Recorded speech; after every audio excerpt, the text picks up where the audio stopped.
As Nancy said, I've been working on this project for the last few years, but before that, my first 5 years in ordained ministry was as the United Methodist campus minister at Arizona State University. And then after that, I started a new church here in the West District called City Square Church with my, at the time, co-founder and co-pastor, Reverend Brian Kemp Schlimmer. Brian, are you here today? No, okay, Brian's not here. You should mark that down, Ms. District Superintendent. We'll get an email from me tomorrow. Yes, excellent. My work is done here. So as Nancy said, for the last 3 years, I've been working on something called the Orontes Project, along with the Reverend David Wasson, who's in the back here. Wave your hand, Dave. Dave is going to be tag teaming with me in the workshop. So if you didn't sign up for the workshop now, you'll really want to ditch out on the other workshop with Tina or Dave and Josh and come to mine. I'm just kidding. If you signed up, you have to go to that one. But Dave will be joining me to talk about a different part of the project that I'm only going to touch on over the next hour, because we have so much stuff. It's going to kind of be like a fire hose and coming at you with a bunch of research and stats and information. So the Orontes Project is really a two-part deal. And our initial task was to research this a solution to why is the church declining and why can't we reach younger generations. And then the second piece of it was to take those learnings and to create a pilot concept of how we might reach the folks that the church isn't reaching and the folks that the church is losing.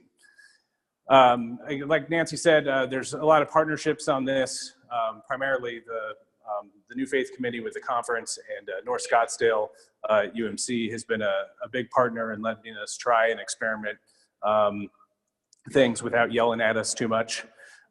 So this has been it takes a village kind of movement and experiment. So the problem that we set out to address was, what does every church want? Young people. We're going to go find the young people. Where are they and how do we reach them? But overall, we know from the major Pew study that came out in 2014 that religious affiliation in the United States is on a steep decline. And even more recent studies have shown that it's not really letting up. If anything, it's probably at least continuing the same trajectory, if not accelerating. The United Methodist Church has seen a 20% decline since 1974, and 23% of Americans now consider themselves religious nuns. Those are people who don't affiliate with any kind of religion. They may call themselves spiritual, but not religious, or they may call themselves atheists or agnostic. This is just kind of a scary chart to show you which direction things are going. This is another chart. I won't spend a lot of time here, but it's just kind of interesting that evangelical Christians are declining, but just barely, whereas mainline Christians are on a pretty steep slope. I now need to add a caveat because there was a study that came out last year from another research organization that actually shows evangelicals are shrinking at the same rate mainline Christians are. Okay, I will take. Okay, here's the rule on questions, just because there's a lot. If you're going to die, if you will physically die, if I don't answer your question, meaning like if you can't hear any more of the presentation because I've confused you, go ahead and shoot your hand up. But if it's something that we can follow up on at the end or in the workshop, we do that. But okay, cool. Yeah, so this is from the Pew study, which is regarded as a very legitimate study and kind of the standard. But somebody did point this out when I presented this a couple months ago, that there's a more recent study that shows that perhaps evangelical churches are shrinking at about the same rate. We talk about millennials. We love throwing this word around. These are the young people we're trying to reach, although now the millennials are getting old.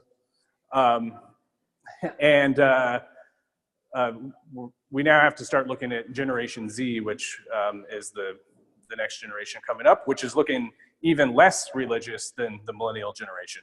So we're even a little behind of the curve on that one. But for the sake of this study, we're going to talk about millennials. And you can see some statistics there. Largest generational group, largest group of religiously unaffiliated, 35%. That's a lot. And they make up just 9%. And that's probably a generous number of millennials making up 9% of the United Methodist Church. And I would guess a lot of those are folks on membership rolls who were in youth group because their parents, made them go or made them get confirmed, stuff like that. So the number of voluntary United Methodist millennials is probably quite small. And again, there's really no evidence yet to show that any of this is going in reverse. All right, so that's the presentation, everyone. I hope you're really pumped up now to go and reach new people. Luckily, we conducted a one-year research project that I'm about to tell you about. We partnered with, through the generosity of the annual conference and through a private donor, a very, very, very professional market research firm. We got this firm through calling, I think I talked to 30, 35 different market research firms from around the country, sent them a 20-page white paper about what we were trying to do and what we wanted to learn. They all read it. I talked to them on the phone, and the ones that said we're interested in making a bid on this project, I sent them a request for a proposal. We got about 15, 16 proposals back. We narrowed that down to 4 proposals we really liked. And we had those 4 firms fly to Scottsdale from different parts of the country and make a presentation to our steering committee, which included Nancy and Dave McPherson. Out of that, we narrowed it down to 2. And then we picked Lieberman Research Worldwide, which is the top 15 worldwide market research firm. When I was checking the references, I talked to one of the vice presidents at Disney and also the head of original programming for Amazon.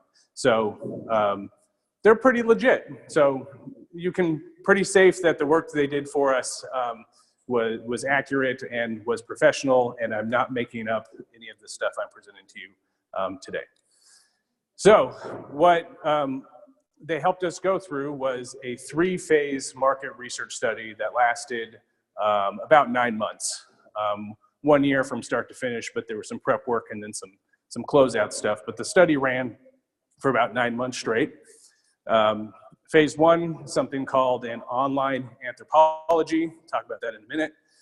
2 was a quantitative survey. 3 was a qualitative study, which meant the ability to have more conversation and in-depth interviews with folks.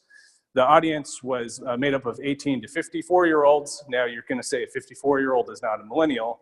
Well, having a wider base of age ranges allowed us to have some comparisons to compare some of the results to, so we could see, okay, how does this younger group compare to an older group, and so on and so forth. And that turned out to be really, really helpful. And then the mix was with current Christians, lapsed Christians, or people who attended church at one point and then left, and then the spiritual but not religious folks who were never part of religion. And again, to include the current Christians helped us get a comparison, a better contrast between the 3 groups. So phase 1 is this fancy thing called an online anthropology, which is a really fancy way of saying they have really cool software where that can go out and cast a net over millions and millions and millions of public conversations that are happening on the internet, whether these will be on message boards or blog posts or just anywhere someone is having a public, out in the open conversation about religion and spirituality. Overall, they analyzed 20 million public conversations that made up about 2 million people. So what did they find in these conversations? they found that the top spiritual needs discussed, especially among folks who are not part of religion or who had left religion, is that 40% of those conversations were about purpose, meaning conversations about I'm looking to be happier, I'm looking to have better relationships with other people, I'm looking, what's my purpose in life? I don't know how to find it. The second, another very strong number, compassion. I want to be more caring. I want to be more tolerant. I want to help other people. I want to be a kinder human. I want to do more acts of kindness and compassion, but I don't know how to do that. And then the next two, which are very strong numbers, generosity and community. How do I find community? And we should note in some pre-work we did going into this project, we did a non-scientific survey that was sent to about 50 people, and 40 of them answered it. These were folks who grew up in a church youth group but no longer attend church.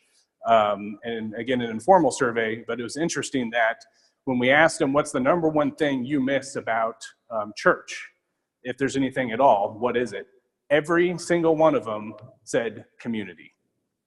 So it was getting kind of creepy as those results came in, but this research kind of backed that up as well.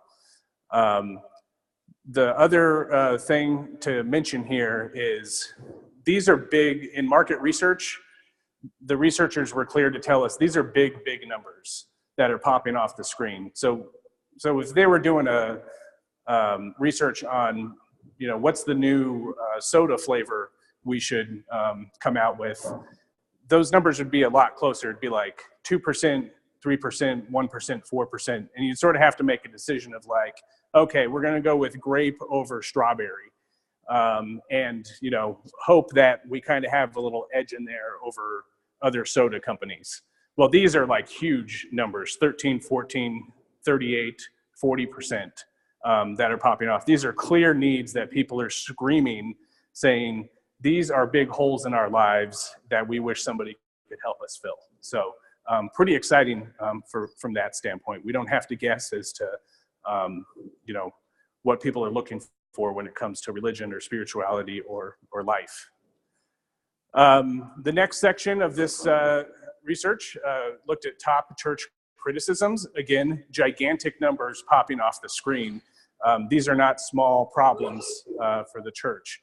The number one thing being lack of science or hostility towards science by churches. The number two being too political. And as you'll see, this is kind of a theme that appears throughout the rest of the research. But we tried to test this politics thing in different parts of the research in many different ways. And even the word politics just made people go crazy. They hated it. It's the most divisive word there is. And even trying to have a discussion about should there be politics in church, just people blew up.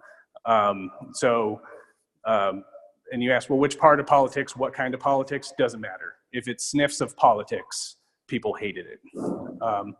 And then too business-like, and we've taken this to mean a lot of over-focusing on church business, on asking for money, on trying to get people on committees, on having arguments over what material to use to replace the roof, so on and so forth.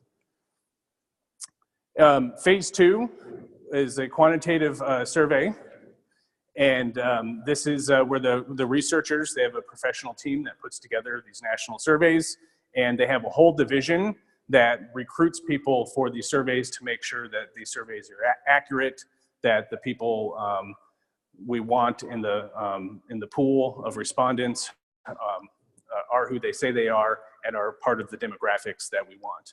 So they found 900 people to take this survey. I think it was about a 20-minute survey on attitudes on religion and spirituality in church. But also, we tested a concept and we tested some messages based off of what we learned in phase one.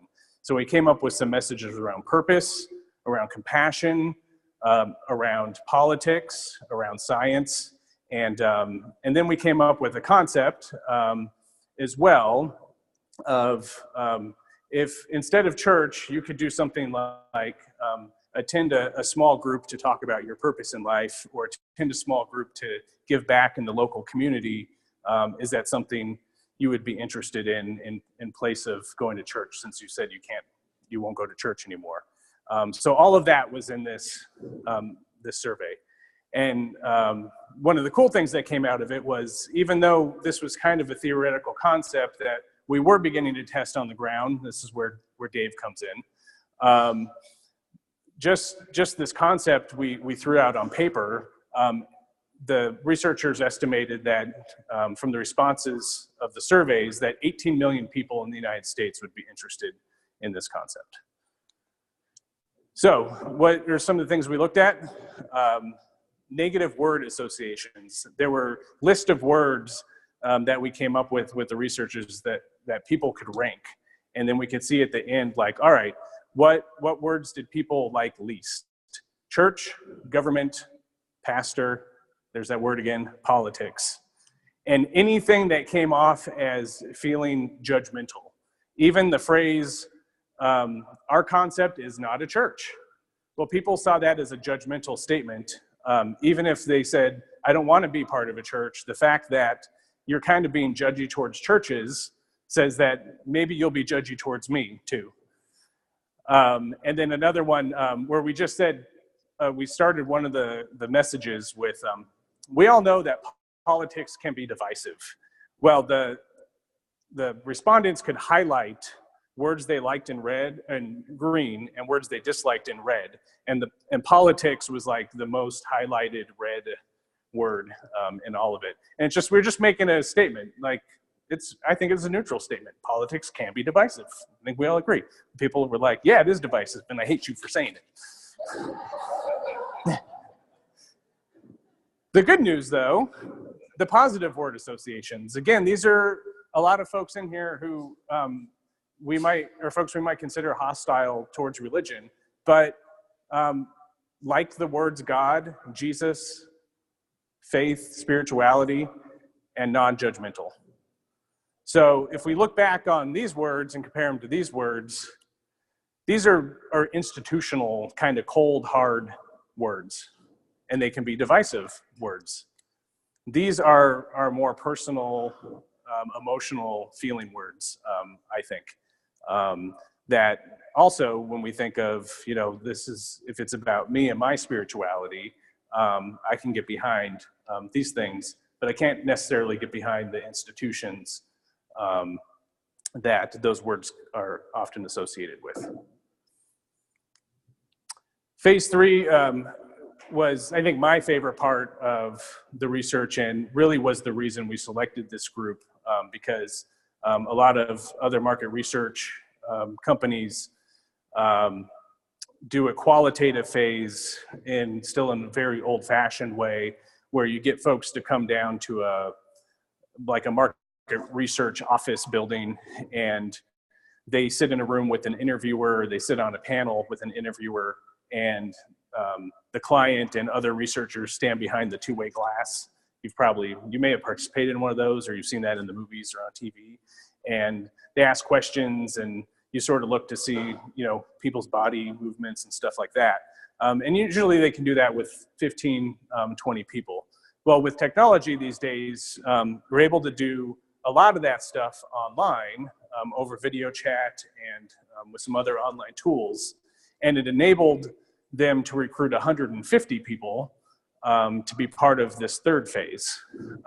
And this was 150 people who were part of a 6-week online community. Think of like a really private, closed off, not quite as polished Facebook group or social media group online, where you can go and you can post on message boards. The researchers can ask people questions or post surveys. They can go in and they can do video interviews with different segments of the online community. It's really cool stuff. And again, they could respond to these surveys, respond to open-ended questions, and do different types of interviews with the researchers to really drill down on the things we learned in the first 2 phases of the study. And this included I forgot what I was going to say. It included some really cool stuff. But what came out of this were some key learnings that really shifted our mindset of when we went into this, we were like, millennials, millennials, millennials. How do we reach the young people, millennials? That's all we're thinking about. But this was an aha moment that shifted our entire mode of thinking, that this isn't actually about millennials. That's the twist in the movie now. We're like, what? My mind is blown. So it's not about millennials. And it's about what we're going to talk about here in a second, this traditionalist and explorer continuum. Let that soak in. And then we're going to talk about what this phase found that we call commitment paradigms. In other words, how do we get people off the couch to come to something new, or to just come to something in general, whether that's church or a coffee shop or a concert or whatever? How do you move people from watching movies on their couch all the time to coming to check out your thing? What does that look like? So, not about millennials anymore. It's now about traditionalists and explorers, and then we're going to talk about a third group. Stay with me here. What do I mean by a traditionalist? So a traditionalist is someone who says that religion defines me, authority and structure define me. For them, religion is a more static and defining aspect of their identity. They want a deeper understanding of the Bible. They're guided by their faith. They highly value tradition and ritual. They want rules, they want order, they want structure in their lives, and they want direction from one or very few sources. So a pastor to them is the authority figure, and they come to church because they want the pastor to impart on them wisdom on how to live their lives.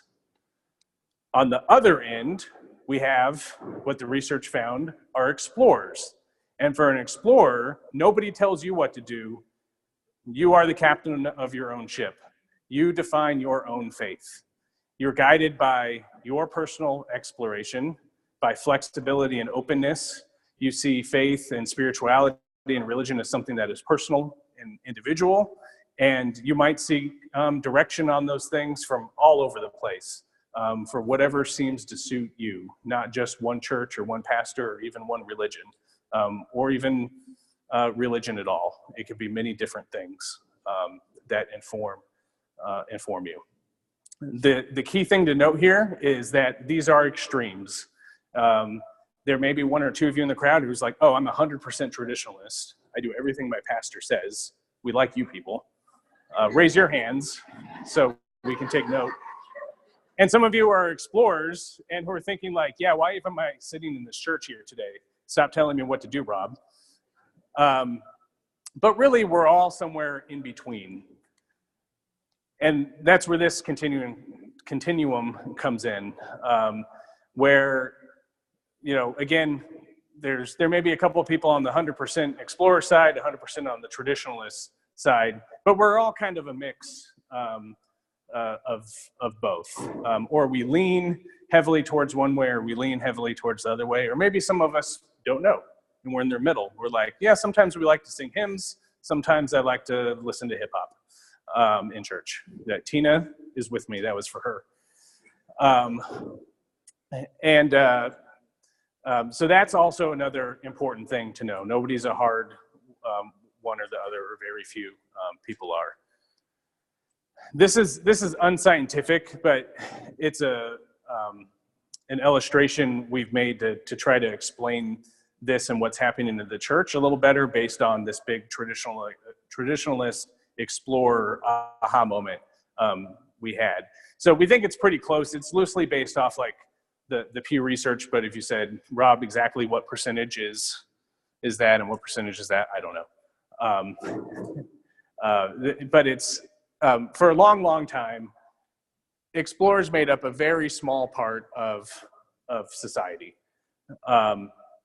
And as church, as traditionalists, we said, that's a really small group of folks. We care about them, and we hope one day they'll end up at our church. But gosh, there's so many people out there just looking for a church. They're new in town, and the first thing they need to do is find a church that we just got to keep building churches and putting our sign out front. And then maybe some of these explorers will trickle in. And this line here is what we call the tolerance of tradition. This says, after I get over this line, I'm out of church. I might tolerate it here. I might even kind of tolerate it here, but I'm pretty checked out by the time I get over here. But what's happening, as we know from things like the Pew study, the world is shifting, society is shifting. So the explorers still make up a smaller part of society, but we've added a whole bunch. And as far as we know, this whole curve is continuing to shift that direction, and more people are going past this line. And that makes sense too, because if millennials are right now the least religious generation, they're raising their kids non-religious, and then their kids are going to raise their kids non-religious, and you can just see what's going to happen here. So there's still a whole bunch of traditionalists. The country is still overwhelmingly folks who go to church or synagogue or mosque or whatever. And for them, religion is extremely important, and are folks we should not ignore ever or at all. But explorers are definitely a visible part of society now, and a group that we need to, again, we've always cared about them, but we need to pay a lot more attention to them now. Where did is this the slide? I might have gotten these, I did get them reversed. But there's also this third group that we call this influx group. And these are folks who are like, they're straddling the line. They're mostly folks who are like in your church, they're sitting in the pew on Sunday morning, but they're like, you know, if the NFL got slightly more interesting, I would be out of here. Or if the pastor says one more politics thing I don't like, or you know, just says something I don't agree with, or preaches one more boring sermon, I'm out of here. They're just looking for one more, for that last excuse to jump over the edge. And then there's the other folks again who are like, well, I'm out, or I just stepped out, but I might come back in if I had a good enough reason to do it. There's a window there that, you know, if I found the right church, or if the church changed, or something changed in my life, I would move back in. And again, I think another big learning from the research was, if we go back to this one, we also move along this. We change over time, and we move along this continuum. So you've probably heard it like, oh, don't worry about the young people. We know we lose them when they go to college, but then 10 years later, they're going to have kids, they're going to get married, and they're going to come back and raise their kids in the church. Well, that's both taking longer to happen, and then also just not happening at all. But it still happens. And then also folks who are older, again, say something happened with institution, or something happened in my church, or something happened in my life to where I'm now more of an explorer, or I've even gone back to being more of a traditionalist. We can probably all tell ourselves that story in our head of like, oh yeah, I stopped going to church for 5 years because I didn't see the point of it. But then as I got older and had kids and grandkids, then that seemed more important to me. So when somebody is one or the other, it's not set in stone.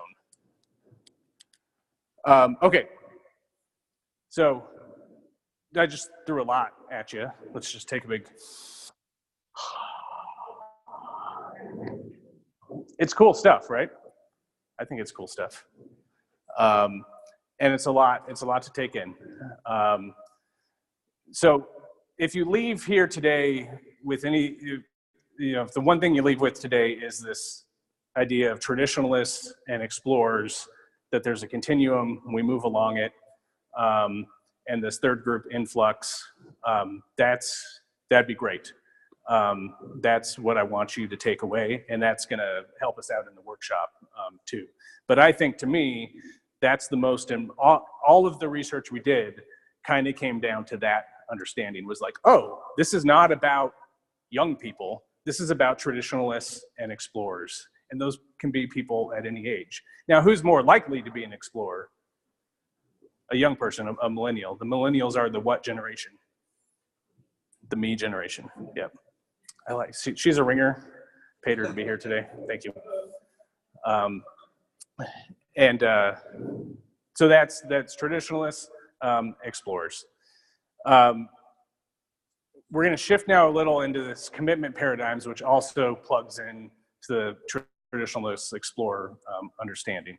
So the big thing we want to do is, okay, now we understand folks who have left church or are thinking about leaving church or have never been to church.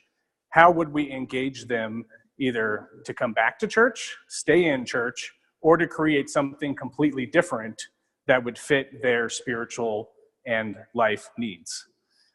So we looked at how do people commit to something, and how might we get them to commit to something we want them to do. And again, we look at traditionalists and explorers. For traditionalists, commitment is assumed.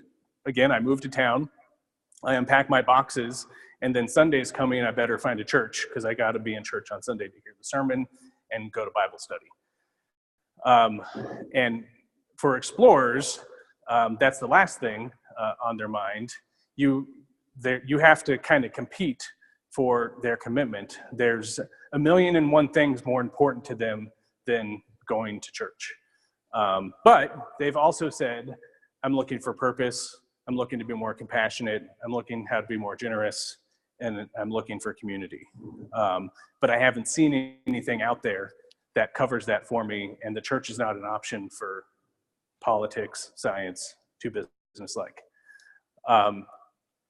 So they will commit to something, but it is a hard-earned commitment. And that's where this influx group comes in as well. This was I got to give credit to Dave on this one. This influx third group, these folks are kind of neutral to all that. Again, they're like, I'm here until you give me a reason not to be here. The music's fine, the preaching's fine, until it isn't. So we kind of use this image of a magnet where you have tradition-centric on the positive side, prefer ritual and structure, but they also need connections, they need community, and they want spiritual growth. They just want somebody to tell them how to grow spiritually. Then you have, on the other side, the explorers who reject the ritual and structure, but they also want community, and they're also open to spiritual growth. They just want to figure it out on their own. And then we have the influx folks in the middle who are kind of neutral to that, who are a little less hard to reach because you probably already have them, but you got to do something to keep them. You got to keep them connected, and they need to be on a spiritual journey as well. So, knowing that, we get to this getting off the couch piece. The research identified that we have two need states when we're looking to participate in something or possibly be committed to something. One of them is this interest or leisurely need state. And that's when we see something that looks interesting, it's short term, and it's something that's nice to have. It fits in your schedule. So that's like a concert or a block party or somebody's Super Bowl party, or just something where you say, okay, I'm going to go to that once or twice because that looks fun. It looks interesting. The next need state is commitments. So in other parts of our lives, we have these things that we wouldn't miss for the world. And the attributes that make up that is that these are long-term things. They are core key aspects of our lives. We prioritize them in our schedule. When someone says, hey, do you want to go to the movies on Wednesday? You say, nope, I got knitting group. Got to go to knitting group. Can't miss those ladies. Because we say, that's my community, those are my people, that's where I find meaning, is in that commitment. And then there's this accountability thing of, if I miss the group, then the rest of the group will suffer. I got to be there because I got to bring the cupcakes. I got to be there because I'm leading the devotional. I got to be there because I'm bringing the yarn. I guess that's what you bring to knitting group, right? Yarn? I don't call it yarn. And then within these need states, there's these different categories. So in the interest category, excitement, novelty, meeting new people, being creative, entertainment, and convenience. Commitment categories focus on long-term goals. They focus on self-improvement. They focus on feeling a reward, their routine, and there's a responsibility, again, accountability aspect to it. And what the researchers said is if you want to get somebody off the couch to come try a thing or do a thing or to commit to a thing, you want to hit on as many of these as possible with what you put together. So hopefully, if I did this right, in your heads right now, the wheels are spinning on like, oh, how do all the activities at my church, how do all the groups at my church hit on all of these categories and in these two need states? Or if you're thinking of, if we want to reach new people, how would creating something new hit on as many of these things as possible? Does that make sense? Okay, that's a preview, that's an advertisement for the workshop. This is another thing we looked at as we threw a whole bunch of ideas and concepts at people throughout this research, different types of small groups and interactions. We asked people like, well, how do you want to engage when it comes to religion, spirituality with a potential at your church or with a potential new concept? And this is stuff that was gleaned from all three aspects of the research.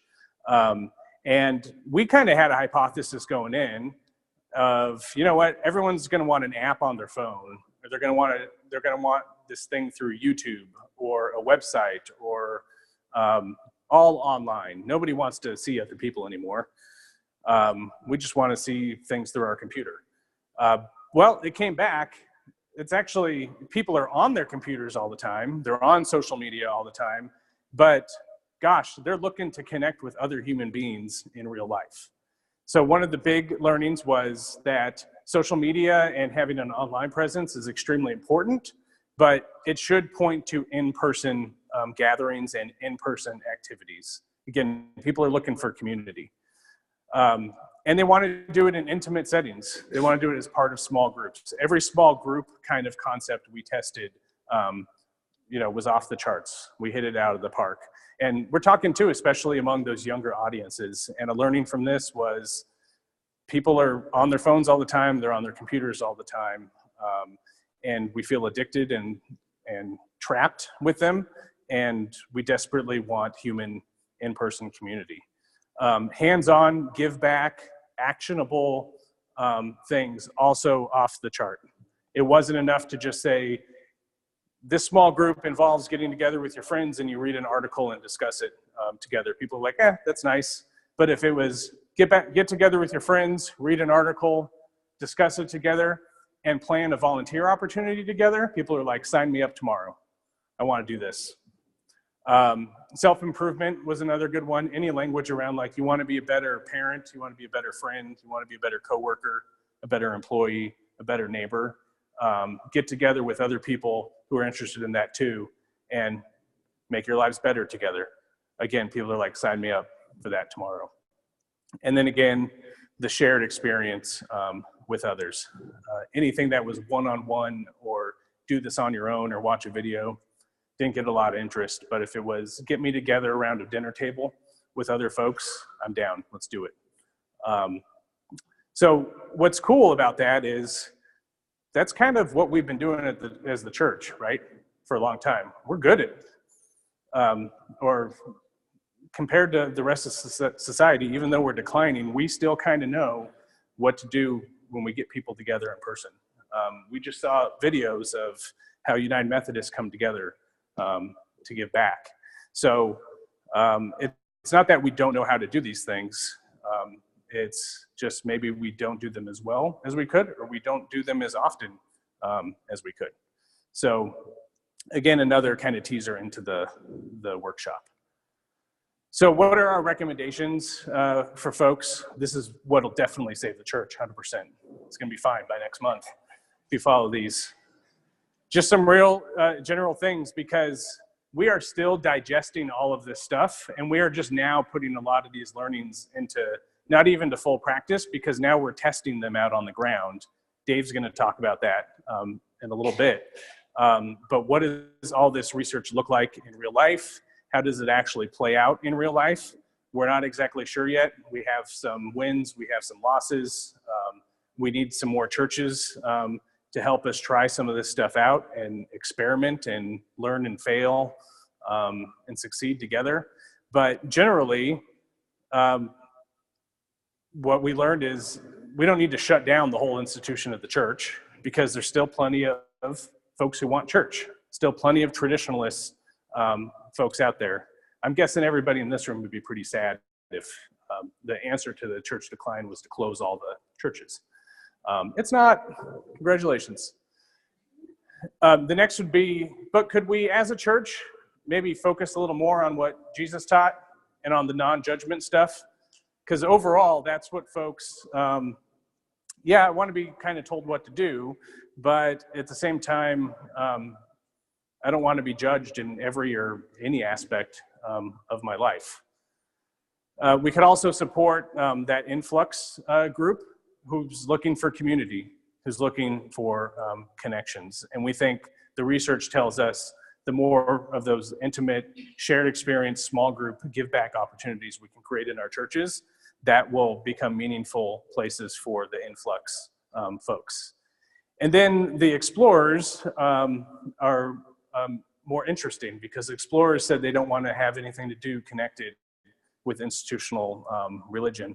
And that's the second piece of the Orontes Project that Dave's been working on, is how do we create explorer-centric communities where we can support them on their own faith and spiritual journey.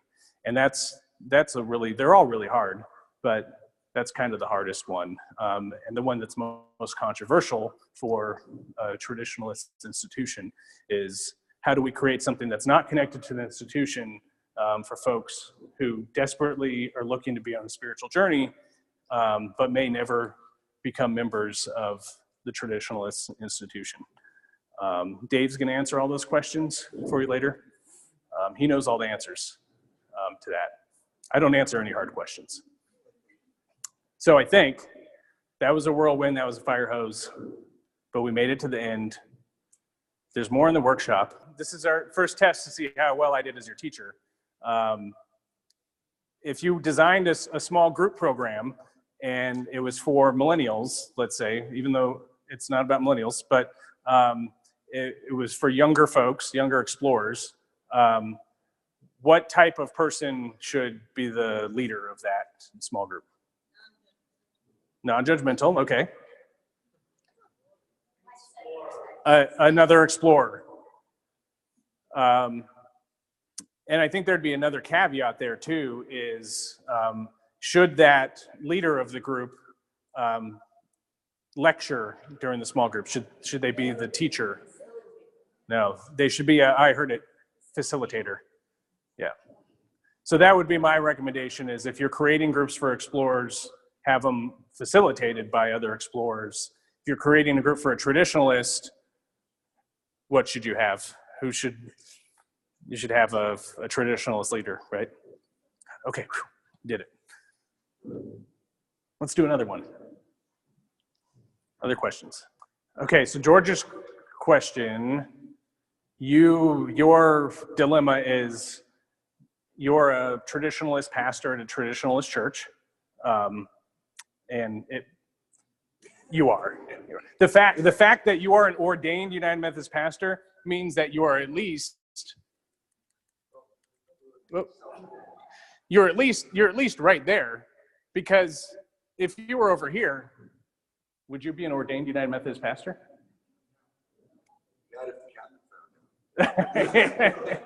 He's retired, so he can say a little more than right.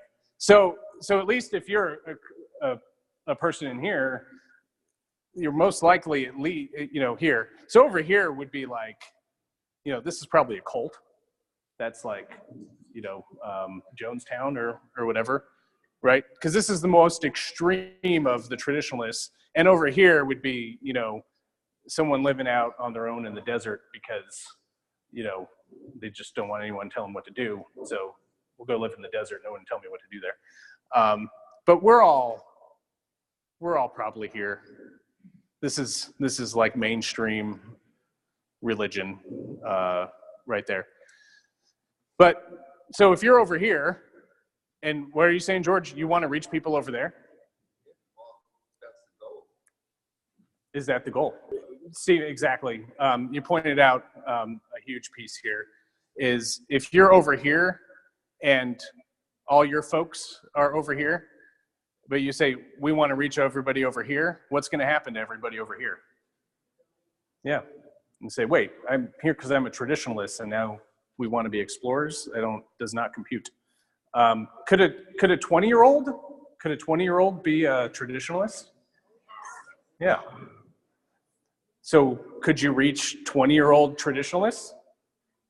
Are there still 20-year-old traditionalists who could be a part of your church? Yeah. Are there 85-year-old explorers? Yeah. Do they want to be a part of your church? So again, I would think, to me, I would want to take an assessment probably of like where your church falls on this.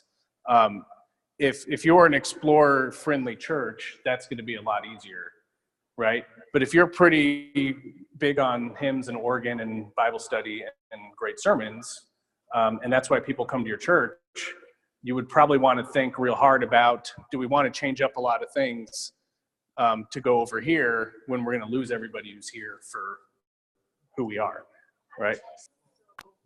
My question is, one of the demographics that I see are kids that went through confirmation.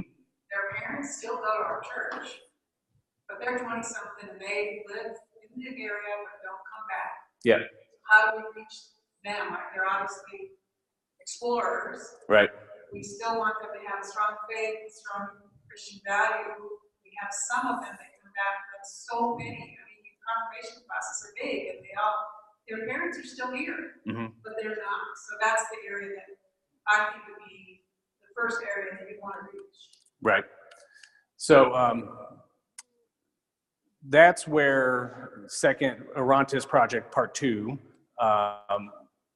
comes into play, and where we are testing a new concept, a separate concept from traditional church, that is looking to engage exactly those folks. The hard part is when, and Dave has had countless interviews with that exact demographic of. Dave has talked to countless parents of millennials and millennials who grew up in youth group and haven't gone to church. And I wish I could tell you we figured it out, but we haven't. We're still grinding on that. And still trying to figure that one out, but we know parents love us just because Dave has that conversation and says, I know you want your kid involved in church, I know at least, or at minimum, on some sort of faith journey, I want to try to figure that out. I don't know how to do it yet, but parents are thankful for that somebody's trying to do it. And then on the millennial side, the kid side, that is a mixed bag, because when you're asking people to be part of something that has never existed before, that's hard to explain or hard for people to comprehend, which brings us to this is where we are in this on the ground work, is in this like, oh, okay, so you said you would be interested in something, but you can't tell me what it is. I can't exactly tell you what it is yet. Tell you it's not sitting in a pew on Sunday morning, but it's something that'll make you and your parents happy. Thanks.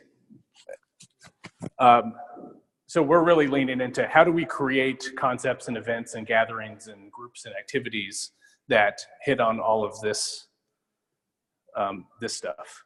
And right now we have, Dave, how many things do we have going per month now?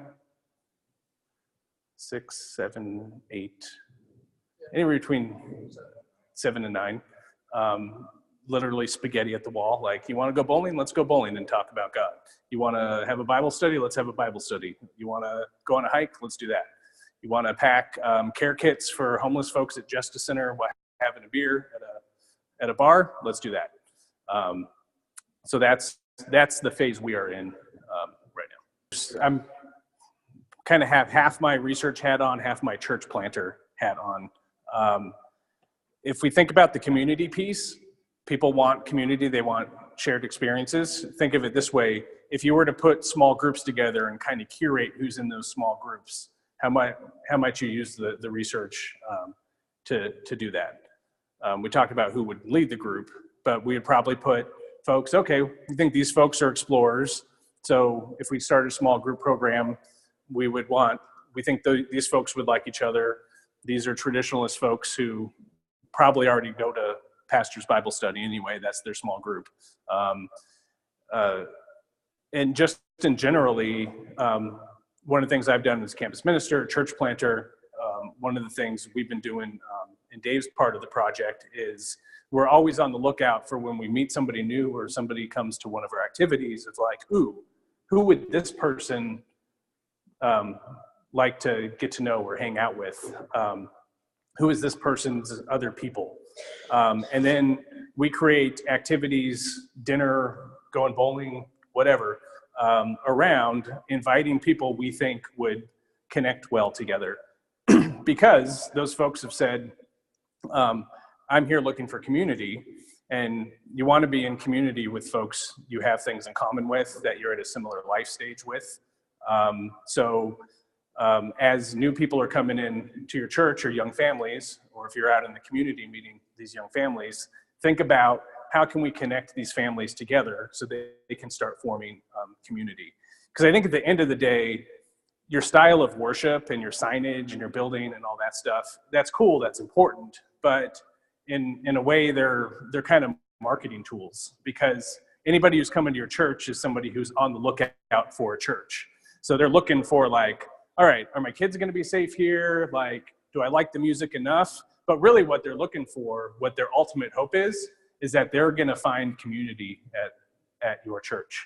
So I'm not saying that a 20-year-old and an 80-year-old couldn't be in a small group. In fact, I think that'd be an awesome small group. And you may indeed have explorer-centric folks from different age demographics who would connect very well together because they kind of think the same, right? But overall, I would think if you're looking to reach a particular demographic, how you grow that demographic is you gotta put them in community with one another. If they're sitting in different parts of the sanctuary and they never talk to each other, they're probably not gonna stick around that long because they haven't connected to folks that they have shared experience with. Does that make sense? Yeah, to circle back to George's thing of, you figure out, and I think you have full agreement as a congregation, okay, who are we trying to reach? If we're a traditionalist congregation, but we want to reach younger traditionalists, go find some in the community. Have people call up their grandkids, their kids, their neighbors, and say, hey, you live in this town, and you're looking for a church. What kind of worship do you like? What kind of small groups are you looking for? What activities are you looking for the kids? What do you look for in a church nursery? There's everything to me is always contextual, because what's going on in Sun City is completely different from who is in and what's going on in downtown Phoenix, which is a extremely explorer heavy area, where Sun City, I'm guessing, is a traditionalist stronghold here in Arizona. But they're traditionalists who like organs, and they're traditionalists who like rock music in your area. But so I wouldn't think in terms of, if I bring a band in here, we're going to get young explorers. You're still a church. You're not going to get explorers. But you're going to get traditionalists who like rock music. And if you're looking for young traditionalists who like rock music, everybody in the band should probably be 18 to 30 years old, because when they walk in and if they see, if you're trying to reach 20-year-olds and they come in and they just see a bunch of 75-year-olds in leadership, then they're going to be like, hey, these seem like really nice people, but I'm looking for community. I'm going to go find other 20-year-olds. The question was, at ASU, did I have a lot of participation? And was there a split between traditionalists and explorers? Did my experience at ASU track with the findings we had in the research study? I would say yes. Of course, I had a lot of participation. I was very successful, very, very successful campus minister. The most successful, some would say. Yeah. Actually, yeah, I would say, I'd say probably just because it's college, it leaned explore. We definitely had students who showed up first day of school or out at the club fair that we'd have at the Memorial Union. I'd always have a handful who I was the first table they were looking for. They're like, hi, I'm a United Methodist. I love being United Methodist. How can I be more United Methodist? And be like, great, you're on the leadership team. But mostly, we had a lot of explorers because that's just where a lot of college students are. And those were the friends of traditionalists who were looking for community, looking for ways to plug in. And they heard that Wesley Foundation at ASU was an open-minded, non-judgmental spot. And when they came and participated, we proved that. They didn't walk in and, you know, we said, you're going to hell or whatever. We had a pretty explore-leaning programming, which I think is what, you know, all campus ministries need to have. But yeah, when I think back through and then planting a church in an explorer area, we did a lot of explorer things. Still today, it was just in the Arizona Republic a couple months ago, the theology pub that Brian still runs, that we started in our first few months in downtown Phoenix, is still going strong.